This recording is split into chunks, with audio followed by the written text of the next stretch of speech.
When I arrived for my first shift at the gas station, everything seemed pretty normal.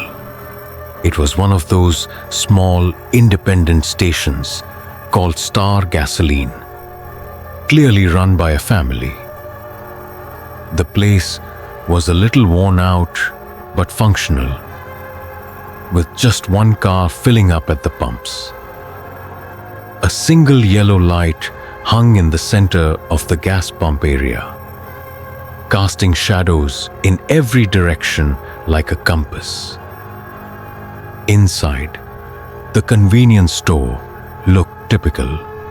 The glass windows were covered with faded advertisements for cigarettes, energy drinks, and a deal for 2 hot dogs at 99 cents.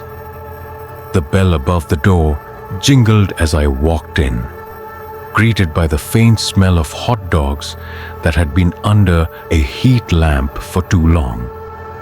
Glancing around, I noticed no one was at the counter, but a woman in her 50s waved at me from the back where she was sweeping the floor. The store was a bit bigger than your average gas station shop. It was pretty standard, except for one detail. A clock and an old TV monitor were mounted on either side of the room, showing footage from the security cameras outside. The cameras didn't seem very useful though. They were angled poorly, mostly capturing the ground between the pumps instead of the pumps themselves. "Hi, you must be Alex," a voice interrupted my thoughts. I looked up to see the woman approaching. "I know my husband interviewed you earlier. We've been trying to hire someone for this night shift for months, and I'm way too old to stay up so late anymore. But you're young. You'll manage just fine."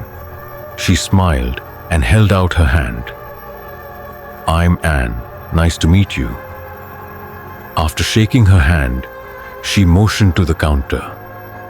"Go ahead and put your stuff behind the register, and I'll show you around real quick. Since you've worked at a gas station before, I won't bore you with too much detail. We just needed someone reliable." Anne moved quickly, eager to finish the tour and head home for a proper night's sleep. "Cleaning supplies are in this closet, mops and brooms on the left," she explained. "Bathrooms on the right. It's a single stall." Peeking inside, I found the bathroom exactly as expected. Scratched up walls and tiles stained from years of use. Still, it smelled clean, like bleach, and had hand soap, which was more than some gas station bathrooms offered. Back at the counter, Anne showed me how to operate the cash register and card machine. Then, pulling out a set of keys, she said, "These are for locking up the front door and the back door.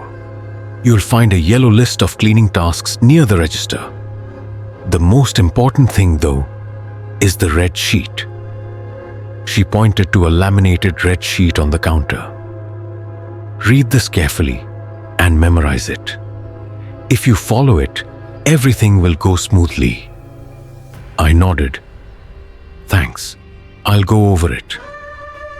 "Did you bring a watch like I told you?" she asked. "Yeah, but it looks like there are plenty of clocks here," I replied. "You'll need it, trust me," she said with a knowing look. "You've got about 15 minutes before your shift starts. Go ahead and start some tasks. Keep the instructions with you for now. You'll know them by heart soon enough." With that, Anne grabbed her bag and headed out, leaving me alone in the quiet store. It was almost 10 p.m., and the road outside was deserted. The yellow light over the pumps flickered occasionally, stretching long shadows toward the store, almost as if they were creeping closer. I picked up the laminated instruction sheets. The yellow one listed standard chores like mopping and taking out the trash. The red sheet, though, was different. It had detailed instructions printed in bold blocks of text. Welcome to Star Gas Station Night Shift Employee Manual. Follow these instructions carefully to ensure everything runs smoothly during your shift. Punctuality and good service are essential. Our goal is to maintain a peaceful environment day or night. 1. Keep the store clean and stay active. It helps create a welcoming atmosphere. 2. Stay in the lit area of the store as much as possible unless absolutely necessary to leave it. 3. Before 10 p.m., turn off half the store lights. You can choose which half to keep lit. But once chosen, stick with it for the rest of the night. 4. Never turn off all the lights. It will make the store look closed, and you'll need the darker section later. The instructions seemed simple enough, but there was an unsettling tone to the red sheet, as if there was more to it than met the eye. When using the bathroom, keep the door slightly open so you can monitor the security footage on the TV screens. Throughout the night, you might notice puddles of water or thick layers of dust on the floors and surfaces. Clean them up whenever possible using the provided mops and dusters. Puddles and dust make the store look neglected, which can draw unwanted attention. A clean store feels busy and occupied. Make it a habit to walk around the store occasionally to check for anything you might have missed, especially in the employee break room. By 12 a.m. or earlier, prepare a mop bucket with water and soap. At exactly 12:05 a.m., head to the refrigerated drinks aisle at the back of the store and mop continuously until 12:25 a.m. Do not leave the aisle or stop mopping, no matter what. You might feel like something is watching you, and you might even feel an overwhelming urge to leave. Ignore it, stay calm, act normal, and don't show any signs of fear. You can pace up and down the aisle while mopping, but do not stop. To make it easier, keep your head down, wear headphones, and listen to music to block out any noises. The quality of your mopping doesn't matter. Just make sure you look busy. Next to the cash register, you'll see a monitor showing footage of the backlot. Unlike the other cameras, this one doesn't need to be checked constantly, just once every 30 minutes, on the hour and half hour. If you ever see a shadowy figure standing in front of that camera, staring directly at it as if looking at you, stay calm. Slowly, duck down behind the counter, out of view of the screen. We call him Fred. After 5 minutes, use the compact mirror under the counter to check if Fred is gone. If he's still there, repeat this process every 5 minutes until he disappears. Fred may appear at the front of the store if you aren't staying busy or if the store looks messy. If that happens, do not acknowledge him.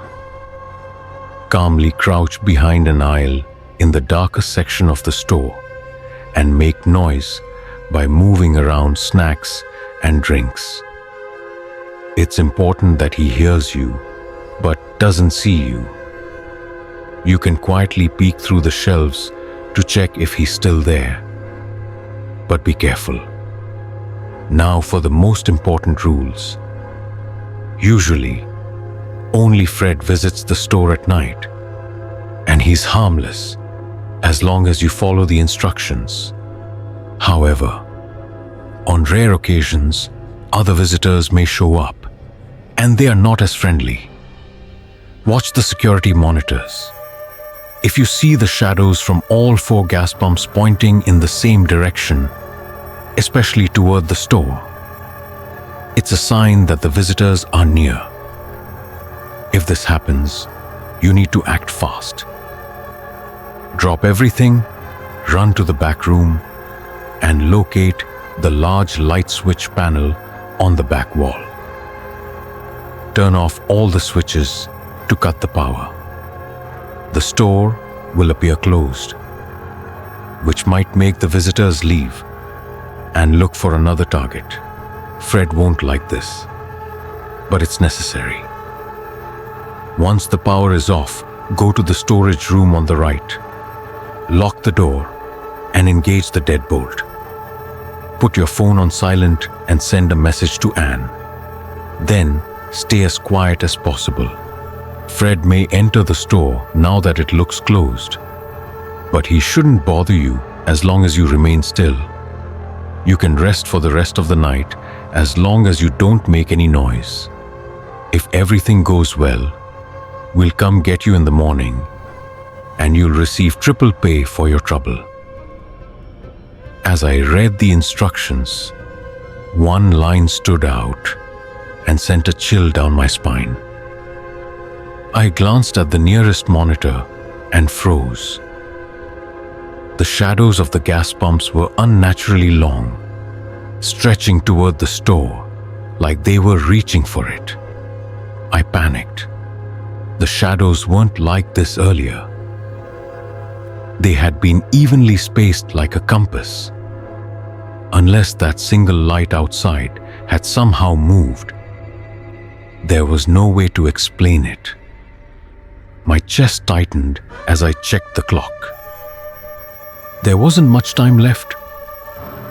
I sprinted to the back room, found the light switch panel, and flipped every switch, plunging the store into darkness. Using my phone's flashlight, I fumbled my way to the storage room, locked the door, and bolted it. My shaky hands struggled to find boxes to hide behind as I tried to calm my racing heart. I needed answers. Grabbing my phone, I called Anne, praying she would pick up.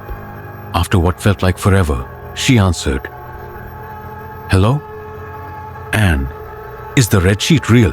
I stammered, explaining the shadows pointing toward the store and demanding to know if I was in actual danger. There was a pause before she sighed. "I'm sorry I didn't warn you. That almost never happens. This kind of thing has only happened a few times in the past 2 years. You just got really unlucky.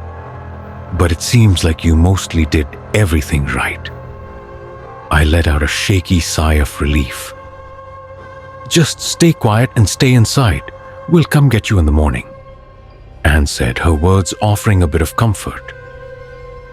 I was still rattled, but her reassurance helped me relax enough to slide down the wall, ready to settle in for the night. But just as I was about to set the phone down, something hit me. Did she say I did almost everything right? Then I felt something beside me. The voice was no longer coming from my phone. It was right next to my ear. "You were supposed to text her," the voice said softly. That wasn't me on the phone. My stomach dropped, and I felt the blood drain from my face. How was that possible? The call sounded so real. I even heard the dial tone before she picked up. The voice responded, almost amused. "Oh, I know it sounds crazy, hun. Don't look at me like that. Sit down." Anne later explained how shadowy entities, like Fred, could mimic voices and sounds they'd heard before. That's why one of the rules about mopping the drinks aisle at 12:05 a.m. mentioned using headphones with music. She told me about times when she'd hear what sounded like her husband calling her from the parking lot or her son knocking on the back door, asking to come inside. But Her husband knew never to come to the gas station at night, and her son didn't even live in the same town anymore. Once, while on a night shift, she heard her phone ringing in her pocket while mopping. Out of habit, she almost answered it, but dread suddenly washed over her. It couldn't have been ringing. Her phone was always on silent. After that, she never made that mistake again. Anne apologized for not giving me more detailed instructions before my first shift. She said she'd worked the job for so long that she'd taken a lot of little details for granted, not realizing how critical they were for a newcomer. But I didn't accept her apology. It felt like an excuse. She and her husband deliberately left things out when they described the job. I thought back to my interview, which was odd in itself. Her husband had only spoken to me over the phone and didn't even want to meet in person before hiring me. At the time, I thought they were just desperate for help. Honestly, I would have quit and never come back if I wasn't so curious. I wanted to know if all of this was real or if I was having some kind of insane mental breakdown. Anne admitted that over the 20+ years, she and her husband had owned the gas station. A few employees had stayed. Most of them were locals, familiar with the strange, supernatural events that occasionally happened in the area. But as time went on, younger generations moved away from the town, eager to leave the weirdness behind. When I asked why she and her husband didn't just leave or shut the gas station down at night, her response left me speechless. She explained that her husband had inherited the gas station from his father. The town was old, and the original building seemed tied to some kind of eerie tradition. If anything changed too much, like closing the gas station at night, strange and dangerous things would happen. The gas station had always stayed open late for passing truckers, and something wanted it to remain that way. Her husband was the eldest sibling, so it fell on him to keep the business running. When he tried shutting it down once, freak accidents and misfortunes began happening to his family. He reopened the gas station and the incidents stopped. Now, you're probably wondering how I'm still here to share this story. Honestly, I don't know. After hearing Fred whisper in my ear in the storage room, my memory goes blank. The next thing I knew, I woke up in the employee break room, lying on the floor. Sunlight was streaming in through the windows. Somehow I'd made it through the night.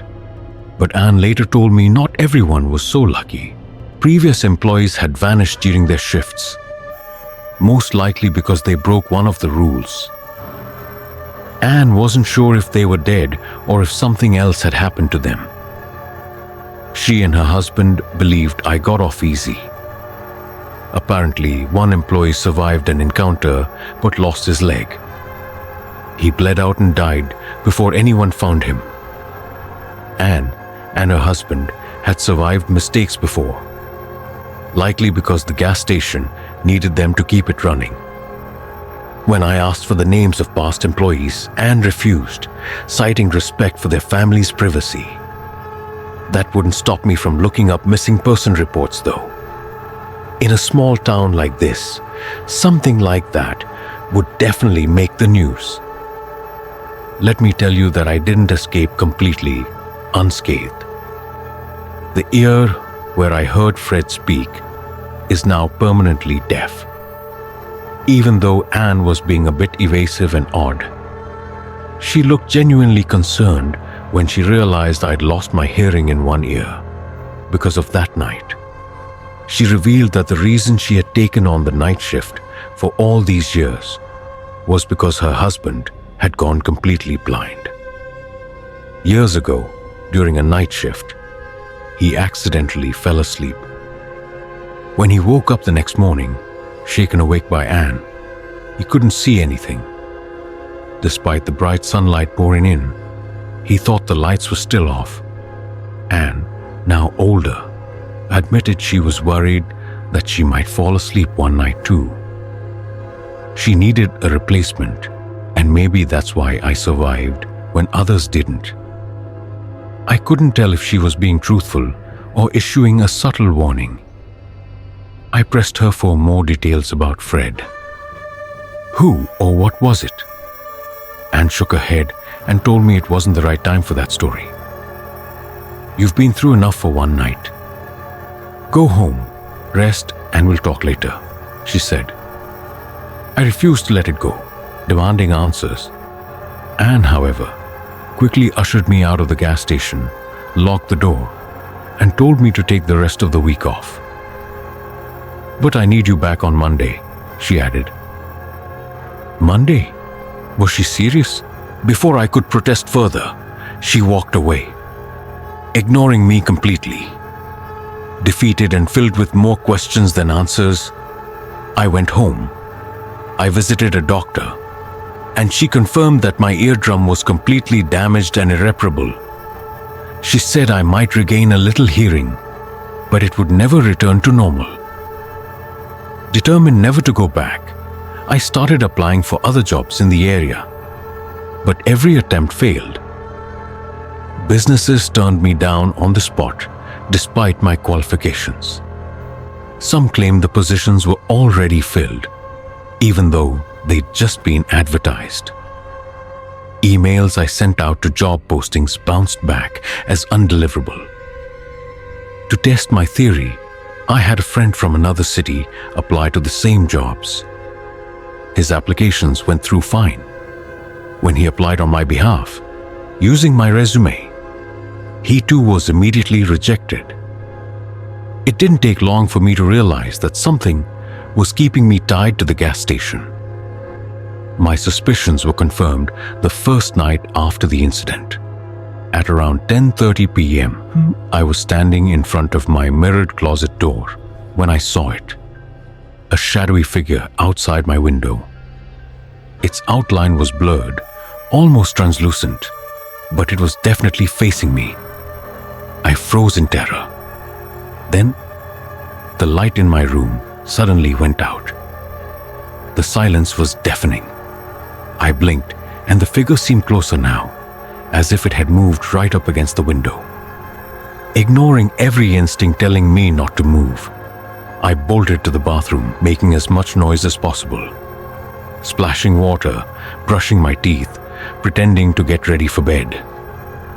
At one point, I accidentally knocked over a toothbrush holder, the crash echoing in the silence.